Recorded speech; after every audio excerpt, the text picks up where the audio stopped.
Imagine-toi un instant, tu entres dans une pièce remplie de personnes que tu connais peu ou pas du tout. Peut-être que tu te sens un peu sur la défensive, ou peut-être que tu t'interroges sur les intentions de chacun. L'idée de lire l'esprit des gens te semble intrigante, presque mystique, mais au fond, c'est une capacité que nous développons tous, parfois sans en être conscients. Les stoïciens, ces philosophes de l'Antiquité, n'étaient pas magiciens, ni même manipulateurs. Ils étaient des observateurs patients de la nature humaine et de leurs propres pensées.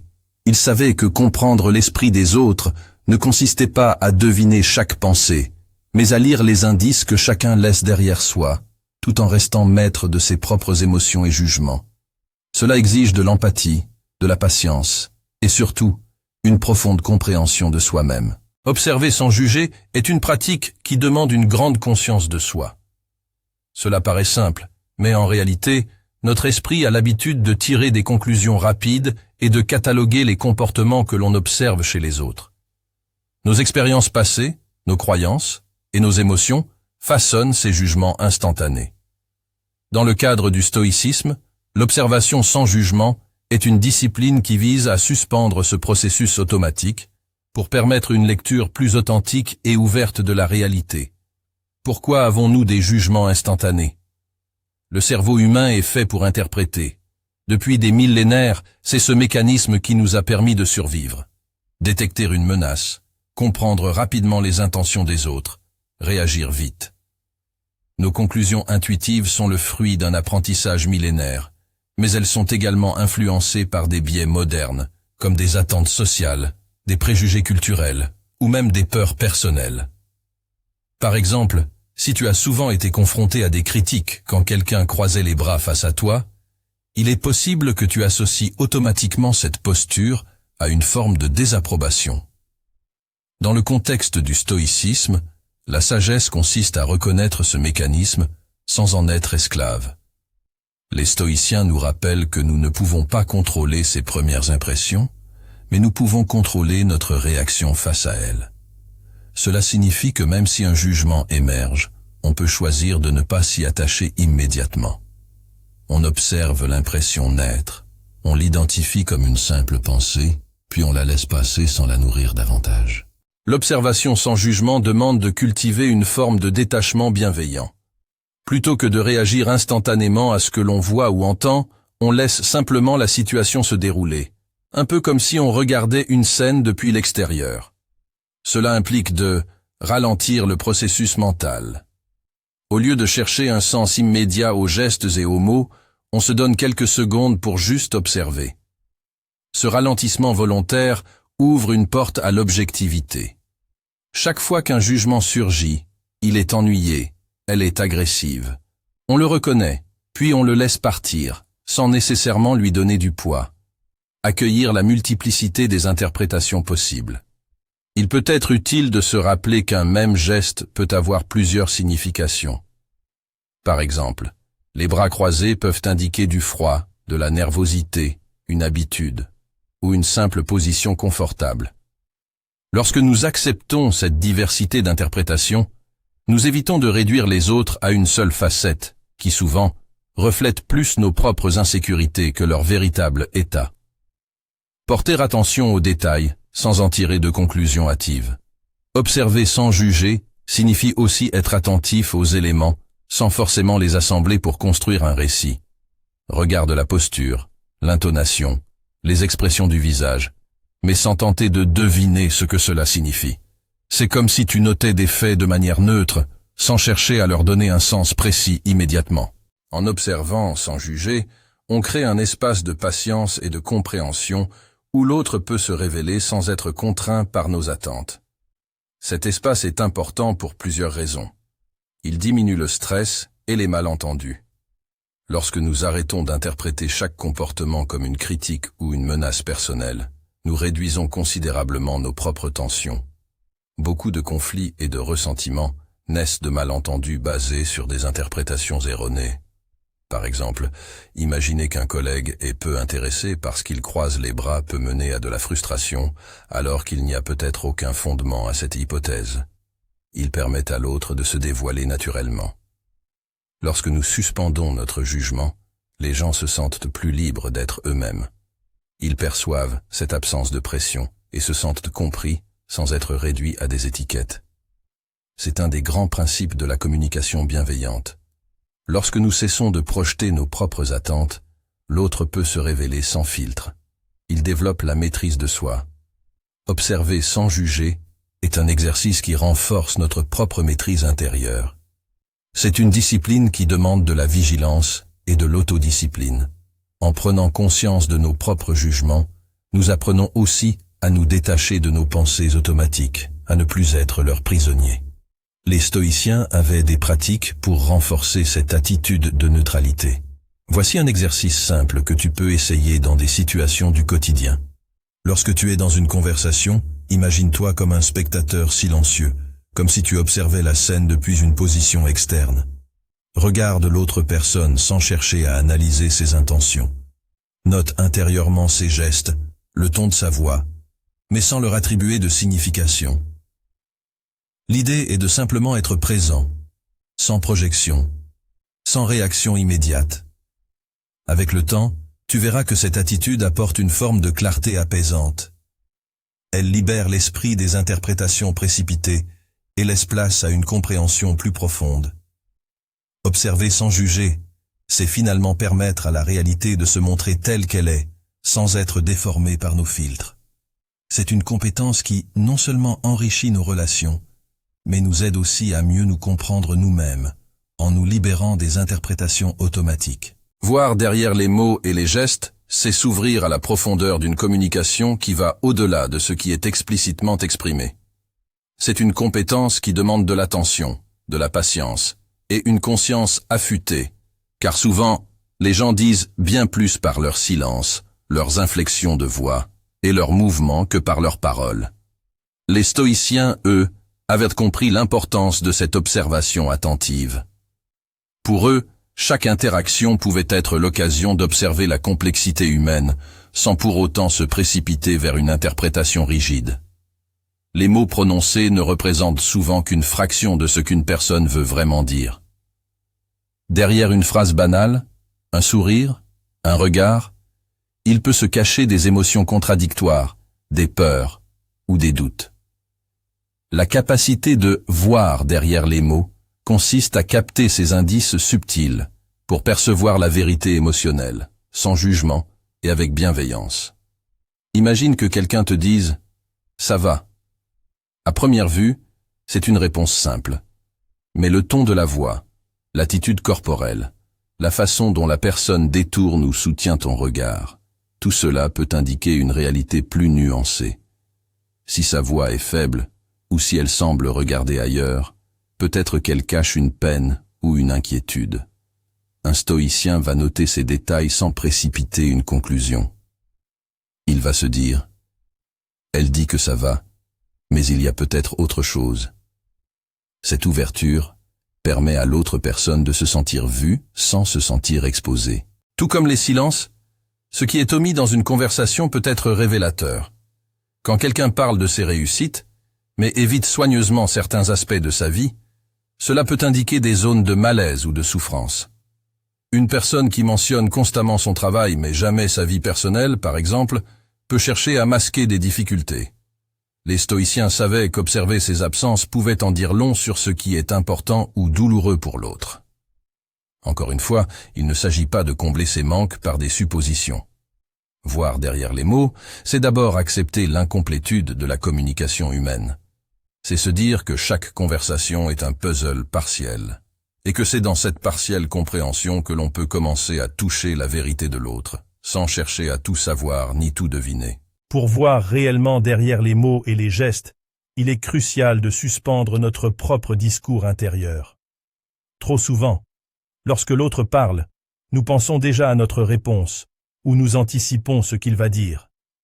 Cette habitude nous empêche de percevoir pleinement les indices subtils que l'autre nous envoie. Un stoïcien écoute sans se hâter de répondre, et sans essayer de diriger la conversation. Il est là, présent, attentif, et il accueille ce qui est dit et ce qui n'est pas dit, sans y mêler immédiatement ses propres pensées. Développer une observation bienveillante. Voici un exercice simple pour cultiver cette qualité stoïcienne. Lors de ta prochaine conversation, essaye de te concentrer sur le ton de voix, les expressions faciales et les gestes de ton interlocuteur sans chercher à leur attribuer un sens immédiat. Note-les intérieurement, sans analyser. Remarquez les pauses et les silences, sans chercher à les remplir ou à les interpréter. Accepte ces moments comme des éléments naturels de la conversation. Écoutez les mots choisis, mais aussi ce qui n'est pas dit. Prête attention aux sujets que l'autre évite ou sur lesquels il semble hésiter. Restez patient et suspendre ton jugement. Plutôt que de te précipiter dans une conclusion, laisse les indices s'accumuler et observe la conversation dans son ensemble. En cultivant cette capacité à voir derrière les mots et les gestes, tu te rapproches de l'essence même du stoïcisme. Comprendre l'autre sans chercher à le changer ni à le juger. Cette écoute profonde permet de saisir la complexité de la personne en face de toi, de percevoir ses émotions, ses fragilités, sans lui imposer une interprétation. C'est une qualité rare, qui transforme les relations en créant des liens basés sur une compréhension sincère et respectueuse. La communication stoïcienne n'est pas dans l'analyse intellectuelle, mais dans une présence calme et attentive. C'est dans cette observation bienveillante et patiente que tu pourras réellement percevoir la vérité de l'autre, dans toute sa subtilité. Cultiver une empathie stoïque est une approche particulière de la relation à l'autre, qui allie compassion et maîtrise de soi. Contrairement à l'empathie traditionnelle, qui peut parfois nous pousser à ressentir intensément les émotions des autres, l'empathie stoïque cherche à rester à une juste distance émotionnelle. Cette forme d'empathie est fondée sur la compréhension sans absorption. Elle vise à accueillir les émotions d'autrui sans les laisser envahir notre propre esprit. L'empathie stoïque consiste à être profondément attentif aux autres sans se laisser déstabiliser. Les stoïciens reconnaissaient que pour être réellement utile aux autres, il faut d'abord être en paix avec soi-même. Si, face à la tristesse d'un ami, on se laisse envahir par notre propre tristesse ou nos propres souvenirs de souffrance, on risque de perdre notre capacité d'écoute véritable. Cultiver cette empathie, c'est être capable de ressentir avec l'autre, sans être débordé par l'émotion. Imagine qu'un ami te confie ses angoisses au sujet de son avenir professionnel. Si tu absorbes immédiatement ses peurs, tu risques de réagir de manière excessive, soit en lui donnant des conseils anxieux, soit en minimisant ses craintes pour te protéger de ton propre malaise. L'empathie stoïque, en revanche, te permet d'être là, pleinement, mais sans que ton propre état d'esprit soit altéré. Elle crée un espace où tu peux écouter sans jugement ni réaction précipitée, ce qui, paradoxalement, rend cette écoute encore plus puissante. La clé de l'empathie stoïque est la stabilité intérieure. En restant ancré dans ton propre calme, tu deviens un point de repère solide pour l'autre. Cet ancrage te permet d'accueillir toute émotion qui se présente, qu'elle soit joyeuse, triste ou colérique, sans te sentir obligé de la corriger ou de l'adopter. Cette stabilité intérieure ne signifie pas que tu restes froid ou indifférent. Au contraire, elle te permet d'être pleinement présent, sans que les turbulences émotionnelles de l'autre perturbent ton propre état d'esprit. Pour un stoïcien, cette stabilité est cultivée par une pratique régulière de la conscience de soi. En prenant le temps chaque jour de méditer sur ses propres émotions, de les comprendre et de les maîtriser, on devient moins vulnérable aux perturbations extérieures. Lorsqu'un ami ou un collègue exprime une émotion intense, la pratique stoïcienne te permet d'accueillir cette émotion comme une simple information, sans que cela ébranle ton calme intérieur.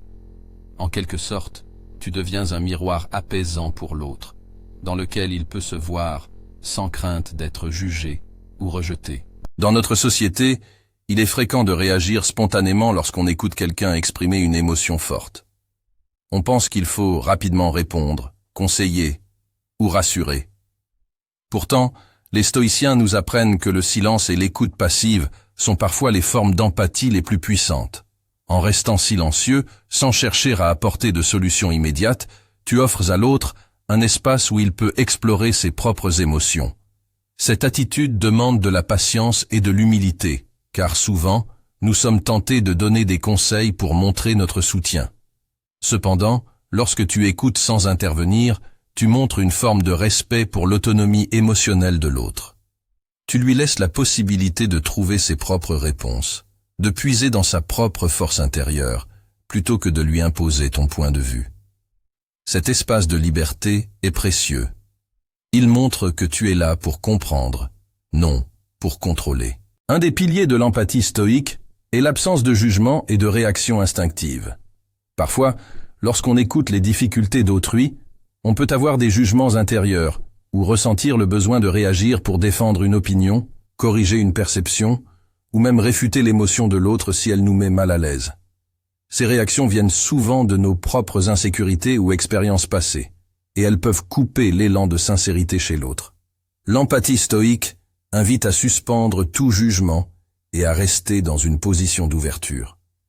Cette écoute sans jugement permet aux personnes de se dévoiler en profondeur, car elles sentent qu'elles ne seront pas jugées ou contredites. Souvent, c'est dans cette absence de réaction que l'autre trouve un espace de confiance, un lieu où il peut explorer librement ses émotions.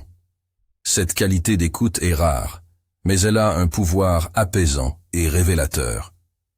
Cultiver l'empathie stoïque est une démarche active qui nécessite de la pratique. Voici quelques exercices pour développer cette qualité dans tes relations. Prendre quelques respirations avant de répondre. Lorsqu'une émotion forte se manifeste chez l'autre, fais une pause. Respire profondément et prends un moment pour observer ce que tu ressens sans réagir. Cela crée un espace où tu peux écouter sans être emporté par l'émotion de l'autre.